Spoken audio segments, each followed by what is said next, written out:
مکتب امامیہ ہے، مکتب عدلیہ ہے، کوئی بھی لفظ آپ اس کے لیے استعمال کر سکتے ہیں۔ اچھا، یہ وہ مکتب ہے کہ جس نے تمام دینی تعلیمات اہل بیت سے لی۔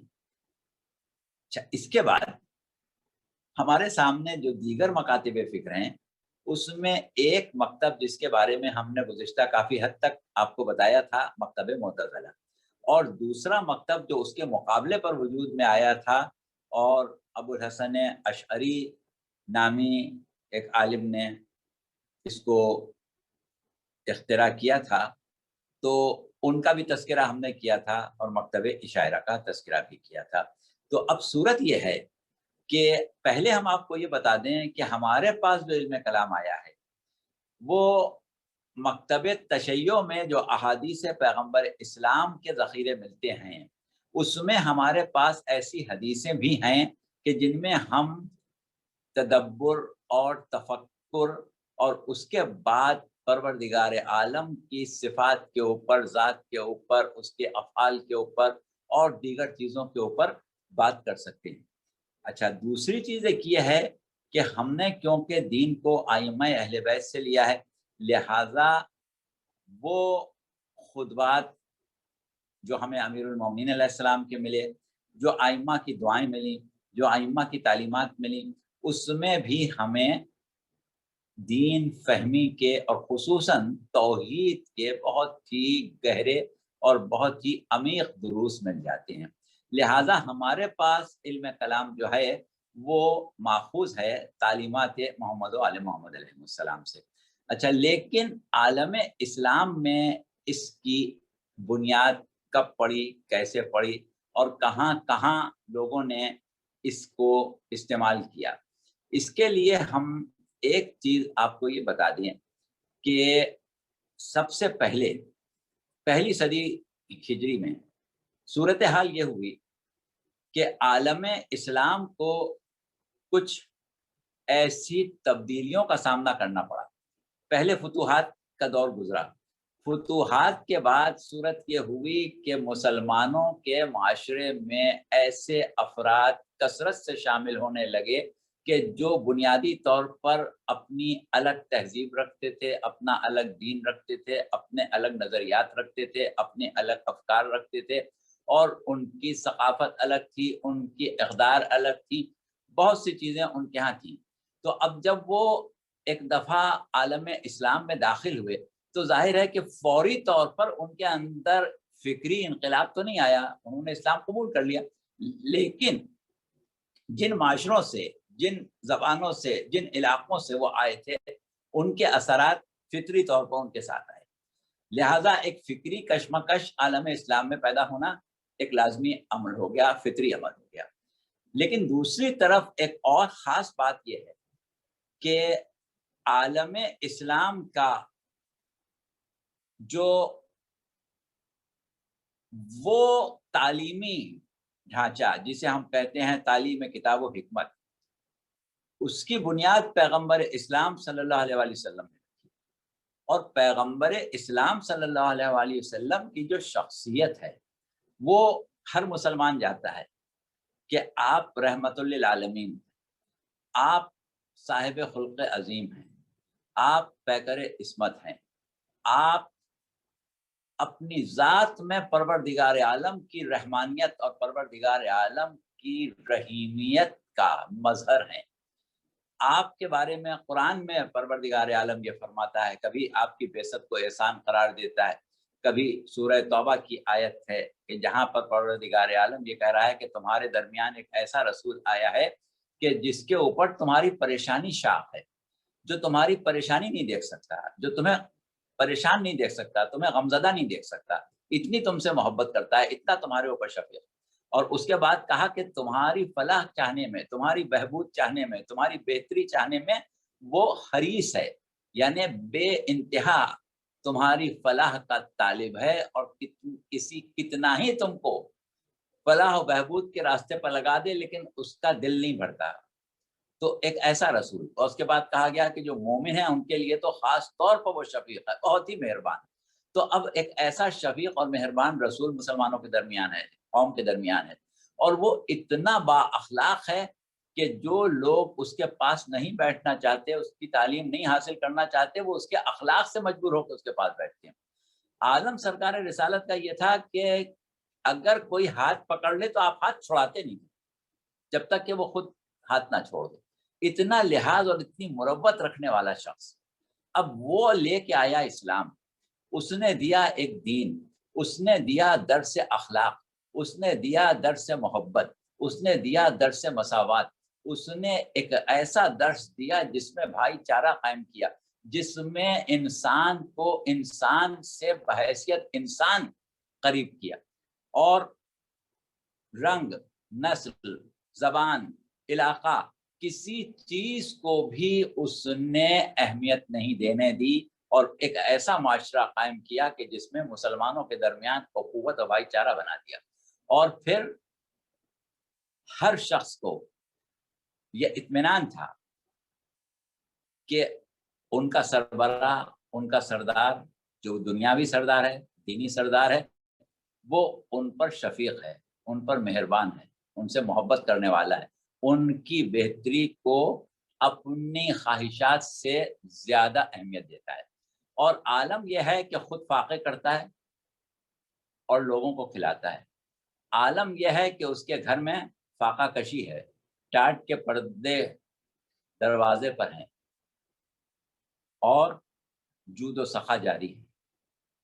ایسی شخصیت کا لایا ہوا دین جب ایک مرتبہ پہنچ گیا ان افراد کے ہاتھ میں کہ جو صاحب استبداد ہیں، جو ظالمانہ نظام رکھتے ہیں، جو اپنی سیاسی خواہشات رکھتے ہیں، اور ایک قبائلی نظام انہوں نے قائم کیا ہوا ہے، اور اس کے اندر طبقات ہیں، اس میں وہ تمام چیزیں جو عہد جاہلیت میں تھیں وہ موجود ہیں۔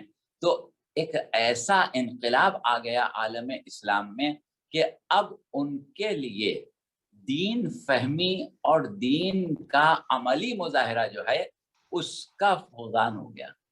اب وہ خلق عظیم اور وہ ایک ایسا مرکز کہ جو فطری مرکز تھا، اس کی جگہ ظالمانہ حکومت آ گئی۔ اس کے سلسلے میں ہم آپ کو ایک بات بتائیں کہ یہ تو ہم اپنے الفاظ میں کہہ رہے ہیں، لیکن ہمارے بہت سے علماء نے مختلف کتابیں لکھی ہیں اور اس سلسلے میں بہت سی باتیں کی ہیں۔ ہمارے سامنے ایک کتاب کے اقتباسات ہیں جو ہم پڑھ کے ہی سنائی دیتے ہیں، بجائے اس کے کہ اپنے الفاظ میں اس کا تذکرہ کریں۔ ایسی احادیث بہت سی ہیں کہ جن میں پیغمبر اسلام نے ان کی طرف اشارہ کیا ہے، اور نہ صرف پیغمبر اسلام نے اپنی احادیث میں اشارہ کیا ہے، بلکہ صورت یہ ہے کہ قرآن نے بھی اشارہ کیا ہے، اور خاص طور سے سرکار رسالت صلی اللہ علیہ وآلہ وسلم کا ایک خواب سورہ بنی اسرائیل میں بیان کیا گیا ہے، اور اس میں یہ کہا گیا ہے کہ وَمَا جَعَلْنَا الرُّؤْيَا الَّتِي أَرَيْنَاكَ إِلَّا فِتْنَةً لِلنَّاسِ وَالشَّجَرَةَ الْمَلْعُونَةَ فِي الْقُرْآنِ، کہ اے رسول جو ہم نے آپ کو خواب دکھایا ہے وہ صرف لوگوں کی آزمائش ہے، اور قرآن میں ایک شجرہ ملعونہ ہے، ایک لعنتی شجرہ ہے۔ اب وہ خواب، اس کا تذکرہ قرآن میں نہیں ہے، وہ روایات میں احادیث میں ملتا ہے کہ آپ نے یہ دیکھا تھا کہ آپ کے ممبر پر بندر جو ہیں وہ اچھل رہے ہیں، اور اس کے بعد پروردگار عالم نے یہ بھی کہا کہ وَنُخَوِّفُهُمْ وَمَا يَزِيدُهُمْ إِلَّا طُغْيَانًا كَبِيرًا، ہم ان کو ڈراتے بھی ہیں لیکن سوائے بغاوت کے ان کو اور کسی چیز میں اضافہ ہوتے نہیں دیکھتے۔ تو بہرحال یہ تمام چیزیں اپنی جگہ ہیں۔ اب ہمارے سامنے ایک کتاب ہے العدالت الاجتماعیہ فی الاسلام، اس کتاب کے کچھ تراشے، کچھ اقتباسات ہم آپ کے سامنے پیش کر رہے ہیں اور اس کا تھوڑا سا تعارف کرا دیں۔ وہ کتاب جو ہے وہ تصنیف کی ہے مصر کی بڑی مشہور تحریک تھی ایک اخوان المسلمین، اس کے سرکردہ لیڈر تھے سید قطب، اور اس کتاب کا ترجمہ پاکستان میں یہ کتاب لکھی گئی تھی 1949 میں، اور اس کا ترجمہ 10 سال کے بعد پاکستان میں Lahore publications, Lahore Islamic publications والوں نے کیا تھا، اور نجات اللہ صدیقی اس کے مترجم تھے۔ تو انہوں نے اس کے صفحہ 49 پر بلکہ صفحہ 41 پر تعارف کرایا ہے کہ آپ مصر کے ایک بڑے ادیب، اخوان المسلمون کے چوٹی کے مفکر اور عالم اسلامی کے ان چند مصنفین میں سے ہیں جن کی تصانیف تمام عالم اسلامی میں قبول عام حاصل کر چکی ہیں۔ لیکن ہوا یہ کہ جب یہ کتاب ترجمہ ہو کے بر صغیر کے یعنی اردو بولنے والے مسلمانوں کے سامنے آئیں تو وہ برداشت نہیں کر سکے، لہذا بار بار اس میں سے مختلف چیزوں کو حذف کیا گیا، بار بار اس میں تبدیلی کی گئی، بار بار اس کو نئے سرے سے مرتب کیا گیا، لیکن آخر تک بر صغیر کے مسلمان اس کو برداشت نہیں کر سکے۔ تو اس میں انہوں نے خاص طور سے عہد امیہ کا تذکرہ کیا ہے۔ تو اس عہد امیہ کے تذکرے میں ہم نے ایک صفحہ آپ کے سامنے پڑھ کے سنایا، اب اس کے بعد ایک پیراگراف ہم آپ کو اور سنا دیں، پھر اس کے بعد ہم اپنی گفتگو کی طرف آتے ہیں۔ اب یہ لکھتے ہیں صفحہ 445 کے اوپر، اس کے بعد بنو امیہ کا دور آیا اور انہوں نے اسلامی خلافت کو بنو امیہ کے اندر محصور رہنے والے ظالمانہ بادشاہ کے نظام میں تبدیل کر دیا۔ یہ اسلامی تعلیمات کا نتیجہ نہیں تھا بلکہ جاہلیت کا اثر تھا جس نے روح اسلامی کو معطل کر دیا۔ اب دیکھیے یہ کیا کہہ رہے ہیں کہ روح اسلامی کو معطل کر دیا گیا۔ اسی طریقے سے صفحہ 452 کی 2-3 سطریں ہم پڑھ دیں آپ کے سامنے کہ اس ابھرتے ہوئے دین کو اموی گروہ کے ہاتھ جانے کا نتیجہ یہ ہوا کہ اس کی عملی روایات کو اس کے نظری تعلیمات کی بنیاد پر قائم رہنے کا مزید موقع اور طویل تر عرصے میسر نہ آ سکا۔ اموی گروہ کی طاقت بہت بڑھ گئی اور انہیں شام اور دوسرے ممالک میں قدم جما لینے کا موقع مل گیا۔ پھر اس کے بعد انہوں نے تذکرہ کیا ہے خلافت سویم کا، اس کو ہم چھوڑے دیتے ہیں، اور خلافت سویم کے بعد کا جو وہ تذکرہ کر رہے ہیں وہ بھی کسی حد تک ہم چھوڑ رہے ہیں، چند سطریں بیان کر رہے ہیں صفحہ 459 پر سے، اور وہ یہ ہے کہ اگر خود اس دین کے مزاج میں قوت پوشیدہ نہ ہوتی اور اس کی روحانی طاقت میں فیض رسانی کی بے پناہ صلاحیت نہ ہوتی تو امیہ کا دور اس کو اس کی اصل راہ سے ہٹا دینے کے لیے کافی تھا، مگر اس کی روح مقابلہ کرتی رہی اور قوت پکڑتی رہی، اور آج بھی اس میں کشمکش اور فتح یابی کی مخفی قوت باقی ہے۔ اس کے بعد پھر انہوں نے وہ یزید کی بیعت وغیرہ کا تذکرہ کیا ہے، وہ سب ہم چھوڑے دیتے ہیں، اور ابتدا میں جو باتیں کی ہیں ان کو بھی ہم چھوڑے دیتے ہیں، اور وہ احادیث جو ہمارے سامنے ہیں عہد امیہ کے سلسلے میں جو سرکار رسالت نے خود فرمائی ان کو بھی ہم چھوڑے دیتے ہیں۔ اور اس سے جب ہم آگے بڑھتے ہیں تو ہم یہ دیکھتے ہیں کہ اب جب یہ ظالمانہ نظام قائم ہو گیا اور ان بادشاہوں کو اپنے اقتدار سے انتہائی دلچسپی فطری طور پر ظاہر تھی اور انہیں اپنا اقتدار بچانا تھا، تو اس زمانے میں ایک واقعہ یہ پیش آیا کہ عہد امیر المومنین علیہ السلام میں ایک گروہ پیدا ہوا تھا جو خارجی کہلاتا تھا، اور وہ خارجی اس لیے کہلاتا تھا کہ کہا جاتا ہے کہ دین سے خارج ہو گئے تھے، تو بہرحال وہ آپ کے بھی مخالف تھے، امیر المومنین کے بھی مخالف تھے، لیکن ان کے مخالف ہونے کا عالم اسلام کو اتنا مسئلہ نہیں ہے، مسئلہ عالم اسلام کو یہ ہوا کہ وہ بنو امیہ کے مخالف تھے، اور انہوں نے ایک نظریہ قائم کیا۔ اب یہاں سے دیکھیے یہ علم کلام کی بات ہو رہی، انہوں نے ایک نظریہ قائم کیا، اور وہ نظریہ یہ تھا کہ اگر کوئی شخص فسق و فجور کرے، کھلم کھلا گناہ کرے تو وہ کافر ہے، اور اس کے کافر ہونے کا وہ جو جواز پیش کرتے تھے وہ یہ کرتے تھے کہ جن چیزوں کو اللہ نے منع کیا، اور خاص طور سے گناہان کبیرہ کے جنہیں خاص طور سے قرآن میں منع کیا گیا، اب اگر ان کا ارتکاب کر رہا ہے تو وہ عملاً دین کا انکار کر رہا ہے، جس چیز کو اللہ منع کر رہا ہے اس کو کھلم کھلا کر رہا ہے، بے دھڑک کر رہا ہے، تو گویا وہ دین کا انکار کر رہا ہے. جب دین کا انکار کر دیا تو وہ کافر ہو گیا. اب جب کافر ہو گیا تو اس کے لیے اطاعت لازم ہونا یا اس کا اولی الامر ہونا یا اس کا خلیفۃ المسلمین ہونا سوال ہی پیدا نہیں ہوتا. تو یہ چیز بادشاہوں کے لیے بہت پریشان کن تھی. لہٰذا انہوں نے ایک خاص کام یہ کیا کہ ایک نئے عقیدے کا انتظام کیا. یہ کہیں کہ داغ بیل ڈالی یا یہ کہیں کہ ایجاد کروایا. اور بادشاہوں کے علماء، خوشامدی علماء، سرکاری مفتی، وہ سب ظاہر ہے کہ اس معاملے میں سرگرم عمل ہو جاتے ہیں. تو انہوں نے ایک عقیدے کی بنیاد ڈالی جو اس زمانے میں مرجیہ کہلاتا تھا. اچھا، اب مرجیہ عقیدہ جو تھا وہ کیا تھا؟ مرجیہ عقیدہ بہت سی چیزیں تھیں ان میں، لیکن دو چیزیں جو بادشاہوں کے کام کی تھیں. پہلی چیز یہ تھی کہ جو شخص اپنی زبان سے کلمہ اسلام جاری کر دے، اپنی زبان پر کلمہ اسلام جاری کر دے، وہ بہرحال مسلمان ہے، اس کو کافر نہیں کہا جا سکتا. کافر صرف وہ ہوتا ہے جو زبان پر کلمہ کفر جاری کرے. جو زبان سے کلمہ کفر جاری نہ کرے، عملاً چاہے اسلام کی کتنی مخالفت کر لے، اس سے فرق نہیں پڑتا، وہ مومن ہی رہتا ہے.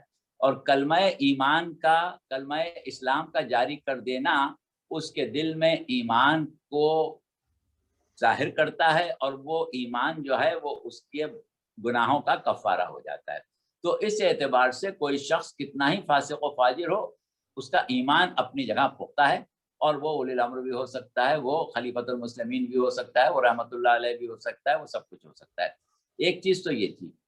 اور دوسری چیز جو تھی وہ ایک عقیدہ تھا جو بنو امیہ کے عہد میں جب بہت سے عقائد سامنے آئے ان حالات کی بنیاد پر کہ جو مختلف افکار عالم اسلام میں آ گئی تھی، تو اس میں ایک شخص ہمیں ملتا ہے جہیم ابن صفوان. اس نے ایک عقیدہ جب اختراع کیا تھا. اور اس کے علاوہ غیلان دمشقی اور کئی ایک لوگ ایسے ملتے ہیں کہ جنہوں نے عقیدہ خود مختاری، یعنی انسان کا اپنے ارادے میں اور اپنے عمل میں آزاد ہونا، اس کا پرچار کیا تھا. تو ایک جبریہ کہلاتے تھے، ایک قدریہ کہلاتے تھے. اب یہ ہوا کہ عالم میں اسلام میں جب ایک استبدانہ حکومت قائم ہو گئی اور وہ مظالم بھی کرنے لگے، تو ان کو ضرورت پڑی عقیدہ جبر کی. اور اس عقیدہ جبر میں یہ کہا جاتا تھا کہ انسان اپنے عمل میں مجبور ہے. اللہ کی جو مشیت ہے انسان وہی کرتا ہے، اللہ کا جو علم ہے وہ انسان کو کرنا ہے، جو پہلے سے اللہ کے علم ہے انسان وہی کرے گا. تو یہ چیزیں جو تھیں یہ ایک مرتبہ آہستہ آہستہ علم کلام کا ایک راستہ بنتی چلی گئی. تو اس طرح سے بنو امیہ کے عہد میں یہ صورتحال پیش آئی. اس کے بعد بنو عباس کا جو زمانہ تھا، اس سے پہلے عمرو ابن عبید اور واصل ابن عطا نے ایک نظریہ قائم کیا تھا. اور بنو عباس کے بادشاہ جو تھے وہ اس نظریے کے حامل تھے. اس نظریے کا نام تھا معتزلہ. معتزلہ نام کیوں تھا اس کے اوپر فی الحال ہم بحث نہیں کریں گے، معتزلہ ان کا نام تھا. تو اب ہم نے جو گزشتہ تقریر کی تھی اس میں کچھ معتزلہ کا تذکرہ کیا تھا، ان کے عقائد بیان کیے تھے، اور کچھ عقائد بیان کیے تھے ہم نے اشاعرہ کے. اب آج ہم بس یہاں پر ان کے سارے عقائد بیان کرنے کی ہمیں ضرورت نہیں ہے، کیونکہ بات صرف تقابلی جائزے کی ہے، تو ہم توحید کے اوپر بات کرتے ہیں. تو اب جب ہم مکتب توحید کی ایک کامل توحید پر بات کرتے ہیں تو توحید کو ہم 4 حصوں میں تقسیم کر لیتے ہیں. ایک توحید ذات، ایک توحید صفات، ایک توحید افعالی، ایک توحید عبادت. اب یہ جو 2 مکتب تھے، ایک معتزلہ اور ایک اشاعرہ، ان میں صورتحال یہ تھی کہ مکتب معتزلہ توحید ذات کو مانتا تھا. بلکہ ایک وضاحت ہم اور کر دیں کہ ان میں توحید ذات اور توحید عبادت یہ 2 چیزیں ایسی ہیں کہ اس کو ہر مکتب فکر نے قبول کیا اور ہر مکتب فکر نے اس کو مان لیا. لیکن